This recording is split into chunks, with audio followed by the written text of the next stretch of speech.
વડોદરા શહેરના દાંડિયા બજાર વિસ્તારમાં આવેલ જંબુબેટ રામવે પ્લાઝા ખાતે છેલ્લા કેટલાક સમયથી ગટરો ઉભરાતા સ્થાનિકોને ભારે પરેશાનીનો સામનો કરવો પડી રહ્યો છે।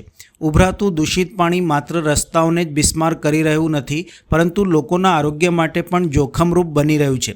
સ્થાનિકોની રજૂઆત અનુસાર અનેક વખત નગરસેવકો તથા પાલિકાના અધિકારીઓને ટેલિફોનિક જાણ કરાઈ હોવા છતાં સમસ્યાનો ઉકેલ આવતો નથી। પરિણામે દુર્ગંધ, મચ્છર અને ચેપીજન્ય બીમારીઓની આશંકાએ લોકો હેરાન પરેશાન થઈ રહ્યા છે। ઉભરાતા ગટરના કારણે લોકોને જતા આવવામાં પણ મુશ્કેલીનો સામનો કરવો પડી રહ્યો છે।